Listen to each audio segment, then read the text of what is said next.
At 10, first the highlights.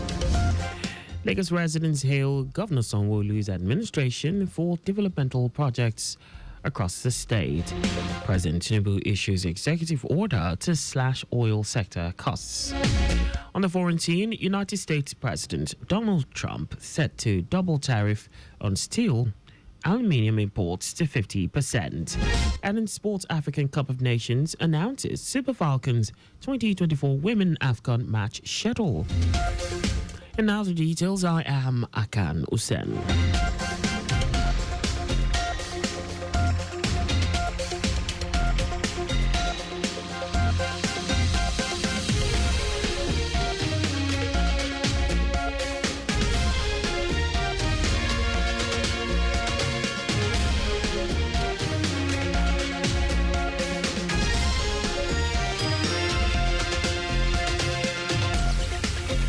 Lagos residents have applauded the Babajide Sanwo-Olu and Obafemi Hamzat administration over their developmental strides in the state. Residents also lauded the state government's commitment to digital engagement, critical feedback, accountability, and transparency, while describing Lagos as becoming a nation within a nation owing to its scale of development. These commendations came to the fore at a weekly X-Space discussion aimed at bridging the engagement gap between the state and residents. Ask Lagos. Speaking on the topic, scorecard of the Sanwo-Olu Hamzat administration, triumph and trials of the second tenure in office, Commissioner for Information and Strategy, Benga Motosho, highlighted tangible milestones achieved under the Themes Plus agenda. Omotosho spoke of massive improvement in transportation infrastructure, notably the operational blue and red rail line, the proposed green line, purchase of new BRT buses, and junction improvement. In the health sector, Omotosho said projects such as the new Massey Street Hospital, maternal and childcare centers in Badagry, Tiosa, and a new general hospital in Ojo are taking shape to take care of the health challenges of Lagosians. Omotosho also mentioned that over 2,000 education projects and the promotion of a tech-driven learning environment have made it easy for students and teachers in the state to thrive both locally and internationally. He said Lagos has just been declared the world's best technology innovation center in the world, stating that there is a Lagos Science Research and Innovation Council LASRIC fund that has about $1 billion to disperse to anybody who has any innovative idea for startups in the state. Omotosho reiterated the Sanwo-Olu Hamzat administration's commitment to completing all ongoing projects while ensuring that Lagos remains Africa's model megacity. Lagos State government has spotlighted the Lagos Creative Vault as a groundbreaking initiative poised to redefine the creative economy of Nigeria, describing it as a visionary platform that will serve as a digital archive, talent accelerator, and gateway to global opportunities for creatives in the state. Commissioner for Tourism, Arts and Culture, Toke Benson Awoyinka, stated this at the ministerial press briefing, commemorating the 6th year in office of the administration of Governor Babajide Sanwo-Olu in Alausa, Ikeja. She stated that the Lagos Creative Vault, curated by the Office of the Special Advisor to the Governor on Tourism, Idris Aregbe, has been strategically designed to provide structured access to funding, training, mentorship, and international collaborations.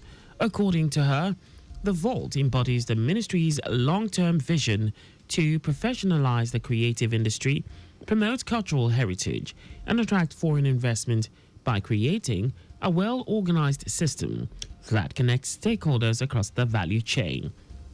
Benson Awoyinka emphasized that the Vault is not just a repository, but a matchmaking platform enabling creatives to access grants, residencies, and licensing deals for their content, laying the foundation for a sustainable, monetizable creative economy. The newly appointed acting Surveyor General of Lagos State, Olalekan Odupe, has held his inaugural meeting with the management and staff of the Office of the State Surveyor General urging them to embrace punctuality, teamwork, and a positive mindset that aligns with the Themes Plus agenda. Addressing staff at the office of the Surveyor General's premises, Odugbe called on the officers to collectively drive the agency's core mandate and enhance its service delivery to the public. Odugbe further encouraged open communication among staff, just as he urged them to freely identify and discuss challenges that may hinder optimal performance. According to him, the management is committed to addressing such issues to create a more enabling and result-driven work environment. The Nigerian Railway Corporation (NRC) and the Presidential Initiative on Compressed Natural Gas PICNG have signed a Memorandum of Understanding (MOU) on partnering to promote the CNG initiative. Speaking at the signing of the MOU, Managing Director of NRC, Kayode Okwefa, said the impact of the CNG initiative on transportation is massive, as it will drastically reduce the cost of transportation in the country, while commending President Bola Tinubu on the CNG decision after removal of fuel subsidy. Okwefa stated that CNG will reduce the cost of doing business, particularly by the Railway Corporation, as all its engines and vehicles will be converted to CNG use, thereby saving millions of naira monthly. Project Director of the PICNG, Michael Oluwagbemi, said the initiative is to overcome the lack of information and promote the CNG, as well as correct misgivings about its safety in some quarters. Oluwagbemi said the initiative has established more conversion centers across the country, while it has also attracted over $500 million worth of investments. The PICNG project director said 421 CNG buses and 40 buses have been delivered so far, while there has been consequential impact on reducing cost of governance for key government agencies that adopted compressed natural gas. In her contribution, Managing Director of the Lagos Metropolitan Transport Authority, Abimbola Akinjo, said the idea of the CNG initiative is a positive one, as it will improve the transportation sector. Highlights of the MOU include the diesel retrofit program, distribution of strategic materials and equipment, intermodal shuttle service, as well as retrofit training program for various types of diesel engines, and handing over of buses and coaches to the Railway Corporation. And now to the rest of the stories. President Bola Tinubu has signed a landmark executive order aimed at transforming Nigeria's oil and gas sector by driving down project costs, attracting fresh investments, and improving government revenue from upstream petroleum operations.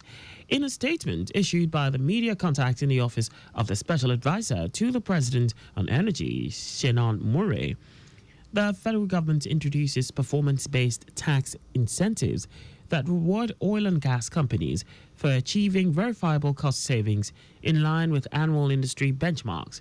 He emphasized that the key provisions of the executive order include a 50% return to investors from any incremental government revenue generated through cost savings and a cap on tax credits at 20% of a company's annual tax liability. Special Advisor to the President on Energy, Olu Verhagen, added that the new directive marks a further push in Tinubu's administration strategy in combining investor-focused policies with a commitment to long-term national value, stressing that the reform will strengthen investor confidence and ultimately deliver greater value to citizens. President Bola Tinubu is set to inaugurate the completed portion of the Phase 1, Section 1 of the Lagos-Calabar Coastal Highway. Minister of Works David Umahi announced this in a statement in Lagos, stating that the project is a flagship of the Tinubu administration under its Renewed Hope agenda. Umahi said the inauguration will take place at Kilometer 8 of the highway, stressing that the completed portion marks a significant milestone in the first phase of the 700 kilometers coastal highway designed to enhance connectivity along Nigeria's southern corridor. He added that the president described the inauguration as a fulfillment of a long-held vision he conceived more than 2 decades ago, serving as a symbol of national integration, economic vitality, and social cohesion. And now to foreign news. President Donald Trump has announced that the United States will double its current tariff rate on steel and aluminum import from 25% to 50%, starting from the 3rd of June. Speaking at a rally in Pittsburgh, Pennsylvania, Trump said the move will help boost the local steel industry and national supply while reducing reliance on China. Trump also said $14 billion will be invested in the area's steel production through a partnership between U.S. Steel and Japan's Nippon Steel, stressing that every U.S. steel worker will also receive a well-deserved $5,000 bonus. He added that he had saved U.S. Steel, Africa's biggest steel manufacturer, located in Pittsburgh, with the 25% tariffs he implemented during his first term as president in 2018. And now sports, the Confederation of African Football, CAF, has released the Super Falcons match schedule for 2024 Women's Africa Cup of Nations. Nigeria's 3 group stage matches are scheduled for the Labi Zauli Stadium, Casablanca. Justin Madugu's side will begin the quest for a record-extending 10th title against Tunisia on Sunday, 6th of July. The Super Falcons will face Botswana in the second group game 4 days later, while the West Africans will take on Algeria in their final group game on Sunday, July 13. The biennial competition, which will be hosted by Morocco, will run from Saturday, 5th of July to Saturday, July 26. And that's all for the news at 10. Your vehicle is not a strong room. Please always keep your valuables off the view of miscreants. You can follow us and like all our various social media platforms. On X at Traffic Radio 961, Facebook Lagos Traffic Radio 96.1 FM, Instagram Lagos Traffic Radio 961. On YouTube, subscribe and watch us live on our channel Traffic Radio 961. You can also visit our website on www.trafficradio961.ng. Did you know that the Sanwo-Olu administration empowered 600 women with ingenious business ideas to the tune of 4 billion naira through the Lagos State Employment Trust Fund LSETF-W initiative to empower Lagosians? You can get more details on the Lagos State government's website. To end the news, here are the highlights of the major stories. Lagos residents have applauded the Babajide Sanwo-Olu and Obafemi Hamzat administration over their developmental strides in the state. President Tinubu has signed a landmark executive order aimed at transforming Nigeria's oil and gas sector by driving down project costs, attracting fresh investment, and improving government revenues from upstream petroleum operations. We also told you that President Donald Trump has announced that the United States will double its current tariff rate on steel and aluminum imports from 25% to 50%, starting from the 3rd of June. And in sports, Confederation of African Football, CAF, has released the Super Falcons match schedule for 2024 Women's Africa Cup of Nations. For contact with the newsroom, please send a message to info@trafficradio961.ng.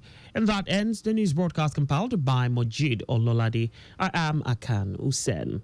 Thanks for listening and please stay safe. Good morning.